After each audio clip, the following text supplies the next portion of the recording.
Liga Belanda terancam dihentikan. Alasan sesungguhnya Real Madrid menolak Harry Kane. Lukaku bilang hampir semua pemain Inter ketularan. Halo, salam, jumpa kembali dengan channel gilabola.com. Langsung saja kita mulai update berita-berita penting untuk Anda. Stadion Barcelona ganti nama. Untuk pertama kalinya sejak pendiriannya pada tahun 1957, Camp Nou mungkin akan berubah nama menjadi Stadion Rakuten. Saat ini saja, tanpa perubahan nama stadion, tulisan Rakuten besar-besar sudah terpampang di salah satu sudut stadion dan bisa dengan mudah terbaca dari titik manapun posisi duduk penonton di Camp Nou. Rakuten adalah nama sebuah toko online di Jepang yang menjual barang-barang elektronik. Jika pergantian nama menjadi Stadion Rakuten ini benar terjadi, maka inilah ganti nama untuk pertama kalinya dalam sejarah 63 tahun keberadaan Camp Nou. Klub akan menjual hak penamaan musim depan dan menyerahkan hasil penjualan itu untuk kegiatan amal dan perjuangan melawan wabah yang telah menjerumuskan Spanyol menjadi negara terburuk kedua di muka bumi dalam jumlah mereka yang ketularan. Rakuten hanya salah satu calon terkuat, bisa juga berubah nama menjadi Estadio Qatar atau Estadio UNICEF, dua nama sponsor Barca sebelumnya. Coutinho mungkin pindah ke Chelsea. Philippe Coutinho dan berbagai spekulasi transfernya terus menghiasi media massa. Kini bintang Brasil itu dikabarkan tinggal selangkah lagi bergabung dengan Chelsea.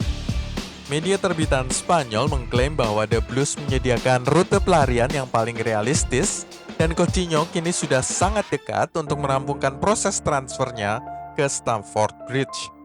Pelatih Chelsea, Frank Lampard, menganggap Philippe Coutinho sebagai pemain papan atas yang bisa membawa klubnya kembali ke puncak sepak bola Inggris bersama dengan Liverpool dan Manchester City.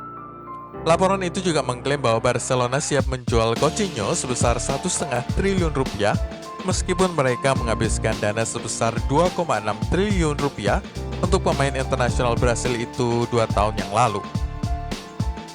Mauro Icardi bisa saja mendarat di Napoli.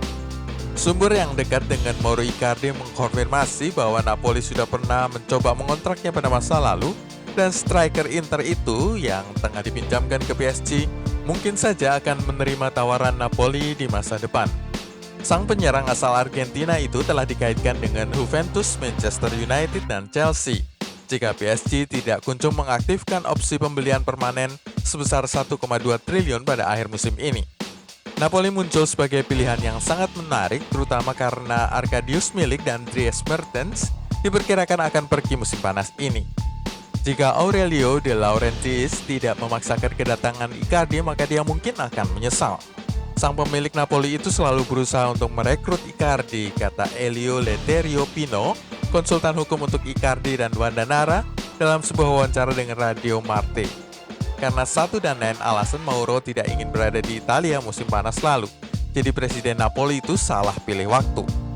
Beberapa mungkin tidak menyukai De Laurentiis yang terlalu campur tangan dalam masalah sehari-hari klub Napoli. Tapi jika Anda mencari seorang striker yang selalu mencetak gol, Mauro Icardi adalah orang yang tepat. Pemilik dribble terbaik Spanyol akan naik gaji. Atletico Madrid telah menawarkan kenaikan gaji 2 kali lipat bagi penggiring bola terbaik di Liga Spanyol musim ini yang menjadi target transfer Arsenal, Thomas Partey. Manajer The Gunners, Mikel Arteta, diyakini telah melakukan kontak dengan agen Partey selama 2 bulan terakhir ini. Partey tampil impresif sejak bergabung dengan Atletico dan baru pekan lalu dikukuhkan sebagai pemilik dribble terbaik di Liga Spanyol mengalahkan Lionel Messi. Tetapi klausul rilisnya sebesar 845 miliar rupiah relatif murah dan The Gunners bersedia mengaktifkan klausul tersebut. Namun Los Rojiblancos sangat ingin mempertahankan Thomas Partey dan percaya bahwa dia bernilai jauh lebih tinggi daripada nilai klausul rilisnya itu. Atletico kini telah menawarkan kenaikan gaji 2 kali lipat untuk Thomas Partey dari awalnya 1,26 miliar rupiah per minggu menjadi pemain dengan gaji tertinggi di Wanda Metropolitano sebesar 2,52 miliar rupiah per minggu. Kesepakatan baru itu akan menghapus klausul rilis Partey saat ini dan menggantinya dengan klausul rilis baru yang mendekati 2 triliun rupiah. Jadi sekali gebuk 2 masalah selesai, kenaikan gaji guna menahan sang pemain dan klausul rilis guna memadamkan nafsu Arsenal. Target Real Madrid lebih mahal daripada Ansu Fati. Incaran Real Madrid, Eduardo Camavinga, dinyatakan memiliki nilai jual di pasar transfer lebih tinggi dibandingkan wonderkid Barcelona Ansu Fati maupun Reinier Carvalho yang baru saja didatangkan oleh Los Blancos. Camavinga telah berpartisipasi dalam 43 pertandingan di semua kompetisi bersama Rennes hanya dalam waktu 1 tahun saja sejak memulai debutnya pada 6 April 2019. Namun dia langsung menjadi pantauan banyak klub papan atas Eropa yang terus mengawasinya dan ingin menambahkan sang pemain dalam skuadnya masing-masing. Transfermarkt, situs ternama yang mengulas nilai transfer seorang pemain bola, menempatkan pemain yang lahir pada tahun 2002 ini pada posisi teratas dengan nilai pasar tertinggi. Nilai transfer untuk gelandang muda incaran Real Madrid yang lahir di Angola ini menurut situs tersebut menyentuh angka 640 miliar. Nilai transfer ini melampaui wonderkid Blaugrana Ansu Fati yang berada di kisaran 606 miliar rupiah. Nilainya juga berada di atas Reinier Carvalho sebesar 505 miliar. Juventus ingin duetkan Ronaldo dan Harry Kane. Juventus serius ingin mendatangkan Harry Kane dari Tottenham Hotspur ke klub Liga Italia itu untuk berduet bareng Cristiano Ronaldo. Juventus sendiri saat ini tengah mempersiapkan diri untuk latihan tim dengan memanggil pulang semua pemain dan menjalani karantina lebih dulu di Italia selama 14 hari. La Vecchia Signora ingin menjadikan Harry Kane sebagai pengganti dari Gonzalo Higuain yang akan berusia 33 tahun. Higuain masih menolak untuk kembali ke Italia akibat mendung yang membayangi Italia saat ini. Higuain menolak kembali dalam waktu dekat karena masih ingin menemani ibunya di Argentina yang mengidap sakit kanker. Meskipun akhir kontrak Higuain masih setahun lagi, namun Juventus ingin mendatangkan Kane sebagai penggantinya. Iming-iming bisa satu tim dengan superstar selevel Cristiano Ronaldo mereka anggap akan sanggup membuat Kane goyah. Juventus sadar bahwa mereka harus bersaing melawan tim sebesar Manchester United dan Real Madrid guna mendatangkan Harry Kane dari Tottenham Hotspur. Gigitan Luis Suarez 7 tahun silam. Tepat pada tanggal 21 April 7 tahun silam, striker Liverpool Luis Suarez menggigit lengan bek Chelsea, Branislav Ivanovic, pada laga yang berakhir imbang 2-2. Gara-gara gigitan gemas itu, Luis Suarez kena skorsing dan sebagai akibatnya harus meninggalkan Anfield setahun kemudian. Ini merupakan insiden kedua pemain Uruguay itu setelah sebelumnya kena larangan bermain 7 pertandingan ketika ia baru saja bergabung dengan The Reds pada tahun 2011, menggigit bahu pemain PSV Eindhoven Otman Bakal di klub lamanya Ajax Amsterdam.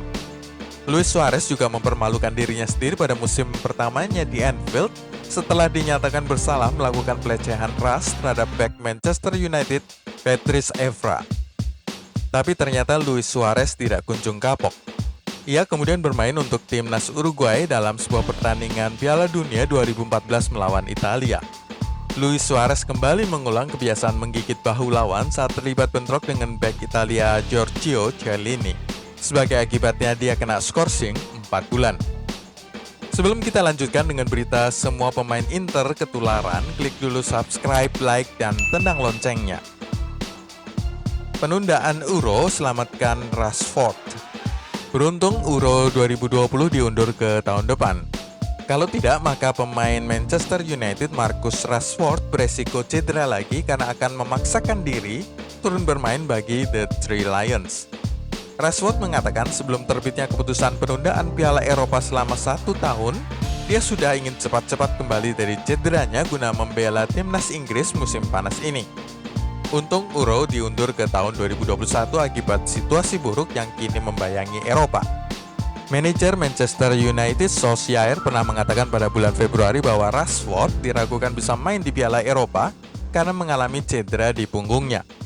Mantan kapten timnas Inggris Wayne Rooney yang cepat-cepat kembali dari cedera untuk bermain pada Piala Dunia 2006 juga mendesak Rashford untuk tidak bermain di turnamen besar kecuali sudah 100% pulih.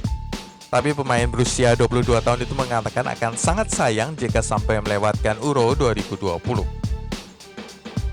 Liga Belanda ikuti jejak Liga Belgia. Asosiasi Sepak Bola Belanda bermaksud menghentikan musim Eredivisie setelah pemerintah Belanda memperpanjang larangan melakukan acara-acara besar sampai dengan 1 September akibat situasi yang kini membayangi Eropa dan Belanda.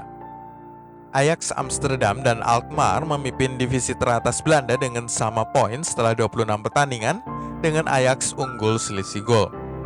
Badan Pengelola Sepak Bola Belanda (KNVB) mengatakan dalam sebuah pernyataan pihaknya tidak bermaksud untuk melanjutkan kompetisi 2019-2020, tetapi mereka masih akan berkonsultasi dengan UEFA sebelum membuat keputusan akhir.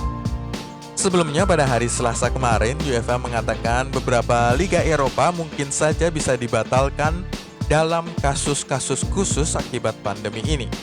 Sebelum ini, sekitar 2 pekan silam, Liga Belgia sudah lebih dulu menghentikan kompetisi dan memberi gelar juara kepada klub Brugge. Alasan sesungguhnya Real Madrid menolak Harry Kane. Real Madrid menolak Harry Kane karena menilai pemain ini rentan cedera dan hanya ambisius untuk penghargaan-penghargaan pribadi tapi tidak memiliki ambisi untuk meraih trofi bersama timnya. Pelatih Los Blancos, Zinedine Zidane, tidak ingin klubnya mengontrak striker Tottenham tersebut. Sementara ada banyak orang yang dengan cepat menentang pendapatnya, ada sejumlah alasan mengapa Real Madrid sudah benar menolak Harry Kane. Zinedine Zidane sudah menjelaskan mengapa Los Blancos tidak ingin mengontrak striker Tottenham Hotspur itu.